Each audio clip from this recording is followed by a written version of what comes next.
जरा गौर से सुने कि मैं शुरू में जब पॉलिटिक्स में आया था तो मैं क्या कहता था। हमारी तहरीक इंसाफ, अगर आप इसकी फॉर्म देखें तो इसके ऊपर लिखा हुआ है अय्या का नाबुदो व अय्या का नस्ताईन, और वो इसलिए कि जो भी तारीख ज्वाइन करना चाहता है आपने किसी भी इंसान के सामने झुकना नहीं। किस्से करते हैं कभी अमेरिका के सामने, कभी बैंकों के सामने, कभी बैरूनी मुल्कों के सामने। मैं आपको ये बताना चाहता हूँ कि तहरीक इंसाफ का नस्ल ये है किया का नाबुदो व अय्या का नस्ताईन, यानी कि सिर्फ अल्लाह की इबादत करते हैं और उसी से ही मदद मांगते हैं, इंसानों के सामने नहीं हम झुकते। पाकिस्तान का मतलब क्या था? ला इलाहा इल्लल्लाह। ला इलाहा इल्लल्लाह का क्या मतलब है? अल्लाह तेरे सिवा किसी के सामने नहीं झुकूंगा। और ये भी मेरा आपसे वादा है, आज तक ना मैं कभी किसी के सामने झुका हूं। पाकिस्तानियों, कभी आपको किसी के सामने झुकने नहीं दूंगा। Will you allow the American government to have CIA here in Pakistan? Absolutely not. मैं ये मेरे पाकिस्तानियों ये आपको इसलिए बता रहा हूं कि मैं वो पाकिस्तानी था जिसको अल्लाह ने सबसे ज्यादा शोहरत दी। पैसा मेरी जिंदगी के मुताबिक बहुत था। मुझे क्या जरूरत पड़ी थी कि अगर मैं जाती मफादात के लिए पॉलिटिक्स में आता, कि जिस इंसान को अल्लाह ने सब दिया था उसको क्या जरूरत पड़ी थी कि 26 साल अपनी जिंदगी के पॉलिटिक्स में गुजारे और इन गंदे लोगों के साथ मथा लगाए।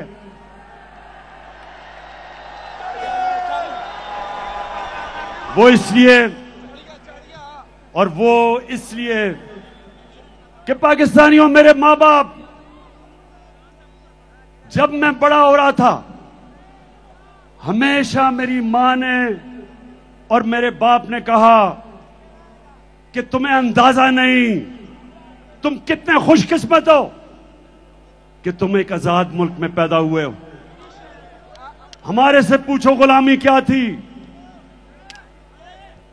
अंग्रेज के ऑफिस में जाते थे तो आम जो उस वक्त इंडियंस थे उनके लिए सिर्फ चंद इंडियंस को बैठने की इजाजत थी। अंग्रेज के ऑफिस में आप खड़े रहते थे, उनकी कैंटोनमेंट थी, उनके क्लब्स थे, वहां कहीं ऐसे लिखा हुआ था कि इंडियंस और कुत्तों को इजाजत नहीं। ये होती है गुलामी। तो मैं बचपन से इस चीज का मुझे एहसास था और मैंने अपने मुल्क में एहसास कमतरी देखी अंग्रेज की गुलामी की वजह से। और हमेशा जब मैं क्रिकेट की खेलों में जाता था तो वो टीम जो कोई मैच नहीं जीतती थी, क्रिकेट की ग्राउंडों के ऊपर आहिस्ता आहिस्ता एक वक्त आया कि हमने अंग्रेजों को भी हराया, दुनिया को हराया, वर्ल्ड चैंपियंस बन गए। और मुझे फख्र था इस चीज का कि मैंने अपने मुल्क को ऊपर लेके गया। लेकिन मुझे हमेशा अफसोस होता था कि जब मैं अपने हुक्मरान, कोई बाहर से गोरा आता था उसके सामने हाथ बांध के खड़े हो जाते थे, शर्म आती थी मुझे।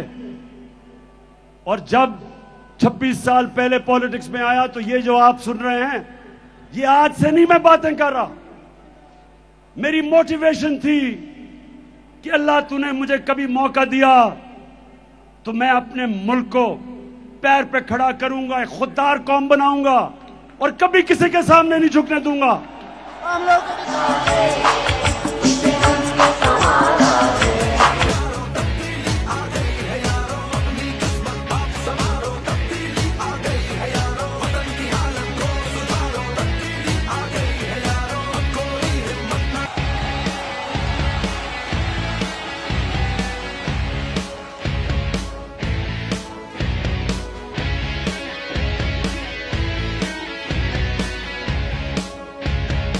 अब जरा आपको वीडियोस दिखाऊंगा, जरा संभल के देखना।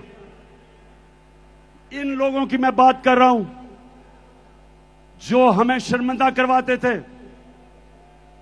जिनको अपनी तो इज्जत नहीं थी, कौम की भी इज्जत मिट्टी में लगा देते थे।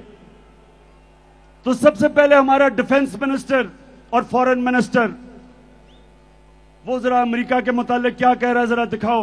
अमेरिका जो है अगर जो है वो चाहे तो इस वक्त पाकिस्तान के लिए इतनी माशी जो है डिफिकल्टीज क्रिएट कर सकता है कि मैं समझता हूं कि हो सकता है हम जो है जो हमारा ऑयल बिल जो है अदा करने के लिए हमारे पास पैसे ना रहे। ऑलरेडी जो माशी हालात जो है हमारे इंतहाई मखदूश हैं। ये सारे वेंटिलेटर जो है ना ये लगे हुए हैं, अमेरिका की मर्जी से लगे हुए हैं।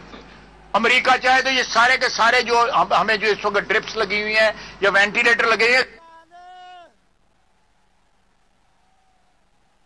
पाकिस्तानियों, ये डिफेंस मिनिस्टर, फॉरेन मिनिस्टर ये कह रहा है कि अमेरिका ने हमें वेंटिलेटर पर रखा हुआ है, जब चाहे वो खींच दे और हम मर जाएंगे।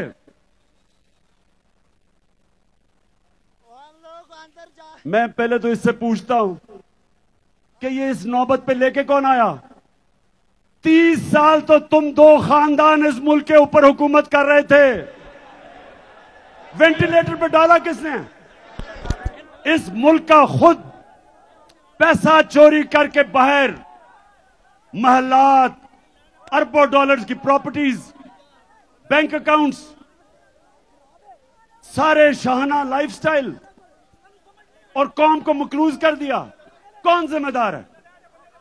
तो पहले हमें मकरूज किया, अब हमें कहता है कि अगर हमने अमेरिका की गुलामी ना की तो हम मर जाएंगे। अब जरा मौजूदा प्राइम मिनिस्टर, क्राइम मिनिस्टर, जरा इसकी जरा सुने, जरा ये क्या फरमाते हैं मुल्क का प्राइम मिनिस्टर। मैं सऊदी अरब से होके आया हूं, मैं यूएई के होके, अभी मैं तुर्की होके आया हूं, और मैंने उन भाइयों को कहा कि आप हमारे बड़े अजीम भाई हैं, हमेशा आपने हमारी मदद की। और मैंने यही कहा, जब मैं आया हूं तो आप समझेंगे शायद ये मांगने आया है। मैं मांगने नहीं आया, लेकिन मजबूरी है। जिस तरह माजी में 75 साल में आपने हमारा हाथ बटाया है, कुछ अर्सा आप हाथ बटा। मैंने कहा मैं वादा करता हूं कि इंशाअल्लाह हम पूरी कौम हम मिलकर दिन रात मेहनत करेंगे, पसीना गराएंगे, अपने पांव पे खड़े होंगे। अब मुझे बताएं पाकिस्तानियों, मुझे बताएं आप कि जब आप मुल्क का प्राइम मिनिस्टर और उस मुल्क का डिफेंस मिनिस्टर ये कहते हैं कि अमेरिका के बगैर हम जी नहीं सकते, तो मुझे बताएं आप सबकी क्या इज्जत होगी? हरे पासपोर्ट की दुनिया में क्या इज्जत होगी? जिस मुल्क के प्राइम मिनिस्टर भिखारियों की तरह फिरते हैं, उस कौम के शहरियों की दुनिया में क्या इज्जत होगी? और मैं इसलिए पॉलिटिक्स में आया था क्योंकि मैं इंटरनेशनल क्रिकेट खेलता था और मुझे पता था कि हम जब दुनिया में जाते थे तो हमारे पासपोर्ट की हमें किस तरह बेइज्जत होना पड़ता था। वो इसलिए कि जब हुक्मरान भिखारियों की तरह अपनी बाहर जाते दें, डॉलर्स बाहर, और मुल्क को मकरूज करके और फिर झुके सामने। अब जरा देखें कि पाकिस्तान का प्राइम मिनिस्टर नवाज शरीफ जब प्रेसिडेंट ओबामा से मिला तो जरा उसको फरमाएं, उसकी जरा देखें कि हालत क्या थी, कांपे टांग रही थी।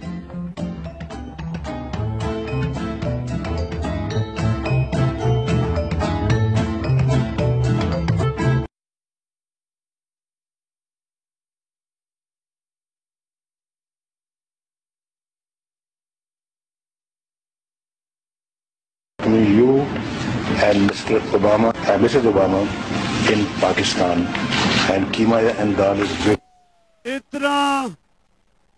इतना घबराया हुआ था